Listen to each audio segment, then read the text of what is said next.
இன்னியோட modern உலகத்துல மனிதர்கள் நம்ப இந்த உலகத்த பத்தி எல்லாமே தெரிஞ்சு வச்சிருப்போம்னு நீங்க நெனச்சிருப்பீங்க. பட் கடல்கள் அப்படி இல்லன்னு தான் சொல்லணும். இப்ப வரைக்கும் கடல்கள் ரொம்ப லார்ஜ்லி அன்எக்ஸ்ப்ளோர்டா தான் இருக்கு. இப்ப வரைக்கும் நம்மளுக்கு தெரியாத பல மர்மங்கள் கடலோட ஆழங்கள்ல இருந்துட்டு இருக்கு. ஸோ அப்படி ஒரு மர்மம், ஒரு மிகப்பெரிய ப்ரீ ஹிஸ்டாரிக் முன்னாடி காலத்துல வாழ்ந்த ஒரு மான்ஸ்டர் இப்ப வரைக்கும் கடல்ல இருக்குன்னு சொல்றாங்க. இதோட பேரு மோசோசோரஸ். இவ்ளோ பெரிய ஒரு பயங்கரமான மோசோசோரஸ்ன்னு சொல்லப்படுற இந்த உயிரினம் கடலுக்குள்ள உண்மையாவே இருக்க முடியுமா? முதல்ல மோசோசோர்னா என்னன்னு பார்க்கணும்னா, ஜுராசிக் வேர்ல்ட் மாரி படங்கள்ல இந்த மோசோசோரஸ பார்த்திருப்பீங்க. இதோட பேரு, அப்புறம் இது வர படங்கள்லாம் வச்சு இது ஒரு டைனோசர்ன்னு தப்பு கணக்கு போட்டுறாதீங்க. இந்த மோசோசார் ஒரு மெரைன் ரெப்டைல். இது மோர் லைக்லி ஒரு கமோடோ டிராகன் லெவலுக்கு இத எக்ஸ்பெக்ட் பண்ணிக்கோங்க. அந்த காலத்துல வாழ்ந்த ஒரு உயிரினம். இந்த உயிரினங்களுடைய ரிமைனிங்ஸ், இதோடைய ஃபாசில்ஸ வச்சு இப்படிப்பட்ட ஒரு உயிரினம் லேட் கிரிட்டேஷியஸ் பீரியட் 66 மில்லியன் வருஷங்களுக்கு முன்னாடி வாழ்ந்திருக்கும்னு சொல்றாங்க. இது ஒரு மிகப்பெரிய ஸ்கூல் பஸ் அளவுக்கு சைஸ்ல இருந்திருக்கும்னு சொல்றாங்க. 50லேருந்து 60 அடி வரைக்கும் இருந்திருக்குமா. ஒரு ஆவரேஜ் மனுஷன் நம்மள எடுத்துக்கிட்டோம்னா, நம்ம ஒரு 5.5 அடி இருக்கோம். அப்ப 60 அடிக்கு இருக்க ஒரு மிகப்பெரிய கடல் உயிரினம் இந்த உலகத்துல வாழ்ந்திருக்கு. இது இப்பயும் வாழுதுன்னு சொல்றாங்களே, அது உண்மையா? இன்னி காலகட்டத்துல இது சர்வைவ் பண்ண வாய்ப்புகள் இருக்கான்றத கொஞ்சம் கொஞ்சமா நம்ம டீட்டெயில்டா பார்ப்போம். இன்டர்நெட்ல நெறைய பேரு மோசோசாரஸ்ன்னு சொல்லப்படுற இந்த உயிரினம் மனிதர்கள் நம்பளுக்கு தெரியாம ஒளிஞ்சு கடலோட ரொம்ப அடி ஆழங்கள்ல இருக்குன்னு சொல்றாங்க. அவங்கள பொறுத்தவரைக்கும் இது எப்படி சொல்றாங்கன்னா, கடல் லார்ஜ்லி இன்னும் நம்ம பெருசா எக்ஸ்ப்ளோர் பண்ணாத ஒரு இடமா தான் இருக்கு. அதுவும் ஸ்பெசிஃபிக்கா மேரியானா ட்ரென்ச் மாரி ரொம்ப ஆழமான கடலோட பகுதிகள்ல மனுஷங்க நம்ம அவ்வளவா போய் பார்க்க முடியாது. ஸோ அந்த மாரி ஆழத்திலேயே வாழ்ந்துட்டு இருக்க இந்த மோசோசாரஸ்ன்னு சொல்றாங்க. ஸோ இப்போ நம்ப 3 பாயிண்ட்ஸ வச்சு இது உண்மையா இருக்கறதுக்கான வாய்ப்புகள் இருக்கான்னு பார்க்கலாம். இப்படி மோசோசாரஸ் உண்மையாவே இருக்குதுன்னா, அதோட சர்வைவல் 3 ஃபேக்டர்ஸ வச்சு முடிவாகப்படும். அந்த 3 ஃபேக்டர்ஸ் என்னன்னு பார்த்தோம்னா, ஃபுட் அவைலபிலிட்டி, அது வாழ்றதுக்கு ஏத்த வகையான ஒரு என்விரான்மென்ட். இவ்ளோ பெரிய உயிரினம் சஸ்டெயின் ஆகணும், வாழணும்னா அப்படிப்பட்ட ஒரு சரவுண்டிங் அதுக்கு தேவைப்படும். ஸோ அந்த என்விரான்மென்ட். அதுக்கப்புறம் 3வது ரொம்ப முக்கியமானது அதோட காம்படிஷன் எபிலிட்டி. அது இன்னைக்கு காலகட்டத்தில வாழணும்னா, இப்ப இருக்க கடலோட மத்த உயிரினங்கள் கூட சண்ட போட்டு, அது உணவ எடுக்கிற அளவுக்கு, இல்ல அதுங்க கிட்ட இருந்து சர்வைவ் ஆகுற அளவுக்கு கம்பீட் பண்றதுக்கு ரெடியா இருக்கணும். ஸோ இதுதான் 3வது ஃபேக்டர். ஸோ மொத்தமா இந்த 3 ஃபேக்டரையும் வச்சு மோசோசாரஸ் உண்மையாவே உயிரோட இருக்குதா? இருக்க வாய்ப்பு இருக்கான்ற விஷயங்கள பார்ப்போம். ஓகே. இப்ப சயின்டிஸ்ட் இந்த மோசோசாரஸோட டயட், இதோட உணவு எப்படி இருக்கும்னு சொல்றாங்கன்னா, மிகப்பெரிய சைஸ்ல இருக்க அந்த காலத்துல வாழ்ந்த ராட்சச மீன்கள், பெரிய ஆமைகள், மத்த மெரைன் ரெப்டைல்ஸ், அப்புறம் சில நேரத்துல மத்த சுறாக்கள கூட வேட்டையாடி சாப்பிட்டுருக்கும்னு சொல்றாங்க. இது சும்மா பிரெடிக்ட் பண்ணி சொல்ற விஷயம் கிடையாது. இதோடைய ஃபாசில்ஸோட ரிமைன்ஸ்லேருந்து இதோடைய வயித்துக்குள்ள இருந்த அது சாப்பிட்ட கன்டெய்ன்ஸோட ஃபாசிலைசேஷன்லாம் இருக்கு. ஸோ அதெல்லாம் வச்சு தான் இந்த உயிரினம் இப்படிப்பட்ட விஷயங்கள சாப்பிட்டுருக்கும்னு சொல்றாங்க. ஸோ இப்போ இதுலேருந்து நம்மளுக்கு என்ன தெரியுதுன்னா, இது ஒரு ஆப்பர்ச்சுனிட்டிக் ஹண்டரா இருந்திருக்கும். இது குறிப்பா நான் இத மட்டும் தான் தின்னுவேன் அந்த மாரி ஒரு கிரீச்சரா இல்லாமல், அது பசிக்கு ஏத்த மாரி அந்த டைம்ல என்ன மாட்டுதோ அது எல்லாத்தையும் புடிச்சு தின்னுருக்கு. வேட்டையாடி தின்றுருக்க ஒரு மிருகம் தான் சொல்லணும். ஸோ அந்த டைம்ல அப்ப அது வாழும்போது, அது எப்ப வாழ்ந்ததா சொல்றாங்களோ, அப்ப அதுக்கு உணவு பெரிய பிரச்சனை கிடையாது. எது கிடைச்சாலும் சாப்பிட்டுருக்கும். பட் இன்னைக்கு தேதியில இது உயிரோட இருந்துச்சுன்னா, என்ன கதைன்னு பார்ப்போம். அதுக்கு முன்னாடி 66 மில்லியன் வருஷங்களுக்கு முன்னாடி உலகத்தோட ஓஷன்ஸ் எப்படி இருந்திருக்குன்னு ஒரு சின்ன ஐடியா இருந்தா நம்மளுக்கு பெட்டரா இருக்கும். அந்த டைம்ல சீ லெவல்ஸ் ரொம்ப அதிகமா இருந்திருக்கும்னு சொல்றாங்க. சீ வாட்டர் ரொம்ப வார்மா, ரொம்ப சூடா இருந்திருக்குன்ற மாரி சொல்லப்படுது.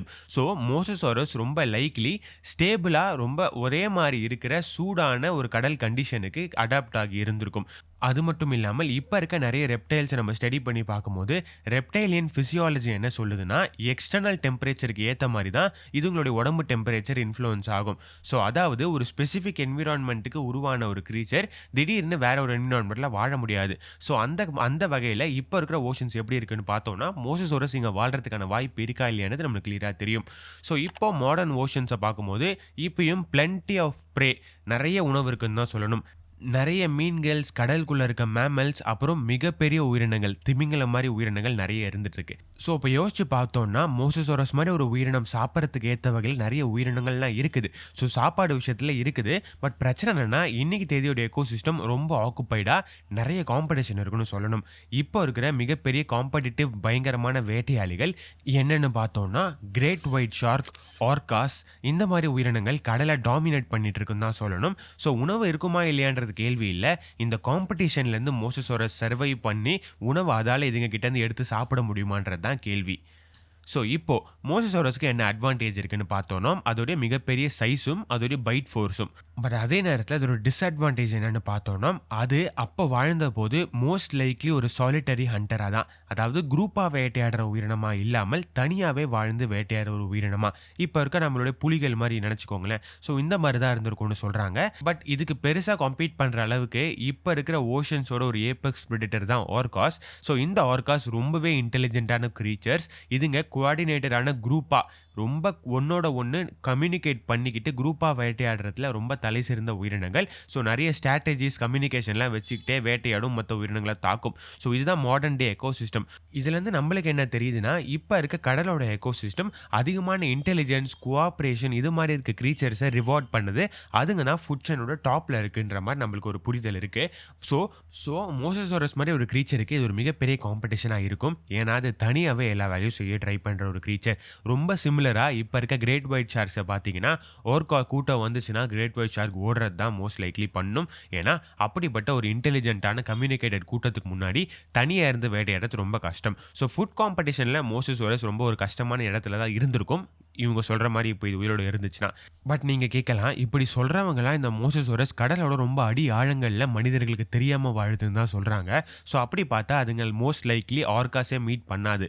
ஸோ அப்போ இது உண்மையா இருக்க வாய்ப்பு இருக்கா? கடலுக்கு அடியில இது இருக்கும்னு நீங்க யோசிச்சீங்கன்னா, வாங்களேன் அதையும் பிரேக் டவுன் பண்ணி பார்த்துறலாம். முதல்ல பிரஷர். டீப் ஓஷன் பிரஷர் வந்து ரொம்பவே அதிகம். நீங்க கேள்விப்பட்டிருக்க வாய்ப்பு இருக்கு. இந்த சயின்டிஸ்ட் சில மூவி ஷூட்டிங்குக்குலாம் ரொம்ப அட்வான்ஸ்டான எக்யூப்மென்ட் எடுத்து தான் கடலோட அடி ஆழங்களுக்கு போறாங்க. அப்படி போகும்போது அவங்க பார்க்குற விஷயங்கள் வெளியில இருக்க கடல்ல இருக்க உயிரினங்கள் மாரி கடலுக்கு அடியில இருக்கிறது கிடையாது. அந்த பிரஷர்ல சர்வைவ் பண்றதுக்கு ஏத்த மாரி, அந்த இருட்டுல சர்வைவ் பண்றதுக்கு ஏத்த மாரி உயிரினங்கள் ரொம்ப யூனிக்காவே இருக்கும்னு சொல்றாங்க. ஸோ அப்படிப்பட்ட ஒரு இடத்துல இந்த மோசஸாரஸ் சர்வைவ் பண்ணுமா? அது முதல் குவெஸ்டின் மார்க். 2வது ஃபுட் ஸ்கேர்சிட்டி. இவ்ளோ அடி ஆழத்துல உணவு ரொம்ப கம்மியா தான் இருக்கும். ரொம்ப வித்தியாசமான சில உயிரினங்கள் மட்டுமே இருக்கும். ஸோ இப்படிப்பட்ட ஒரு இடத்துல ஒரு 60 அடி இருக்க ஒரு வேட்டையாளி சாப்பிடணும்னா, அந்த அளவுக்கு உணவு இருக்குமா? ஏன்னா, அவ்ளோ பெரிய உயிரினத்துக்கு அந்த அளவுக்கான எனர்ஜி தேவைப்படும். அவ்ளோ கேலரிஸ் அது ஒரு நாளைக்கு சாப்பிடறதுக்கான தேவை இருக்கும். பட் கடலோட மிகப்பெரிய உயிரினங்கள்ல அவ்ளோ ஆழத்துல இருக்காது. ஸோ அது என்ன சாப்பிடும்? ஸோ இதுவே கடலோட அடி ஆழத்துல அது இருக்கறதுக்கான வாய்ப்புகள் ரொம்ப ரொம்ப கம்மின்றத நம்மளுக்கு கிளியரா புரிய வைக்கும். இதுக்கப்புறம் டிடெக்ஷன் ப்ராப்ளம்னு ஒண்ணு இருக்கு. இவ்ளோ பெருசா ஒரு உயிரினம் இருக்குதுன்னா, அது கண்டிப்பா எவிடன்ஸ விட்டுட்டு தான் போகும். அதோடைய மிகப்பெரிய பற்கள், அத மனுஷங்க பார்த்திருப்பாங்க. அது எக்கோசிஸ்டம்ல எவ்ளோ பெரிய டேமேஜ ஏற்படுத்துது. இப்ப இருக்க மத்த உயிரினங்கள் அத வேட்டையாட ட்ரை பண்ணும். சில உயிரினங்கள் தப்பிக்கும்போது அதோட பைட் மார்க்ஸ் எங்கேயாவது நம்மளுக்கு தெரியும். ஸோ இப்படிதான் அந்த ஒரு எக்கோசிஸ்டம்ல ஒரு வேட்டையாளிக்கு எவ்ளோ பெரிய ஒரு பங்கு இருக்குன்றத மனுஷங்க நம்ம கண்டுபிடிக்கிறோம். ஸோ நீங்க சொல்ற மாரி, அதாவது சில பேர் சொல்ற மாரி மிகப்பெரிய மோசஸாரஸ் கடலுக்குள்ள இருந்ததுன்னா, அது இப்போ லைவா இருக்கிறதுக்கான எவிடன்ஸ் நம்ம கண்ல கண்டிப்பா நெறைய இடங்கள்ல படும். அதால நிஞ்சா மாரி ஒளிஞ்சு ஃபுல்லாலாம் வாழ முடியாது.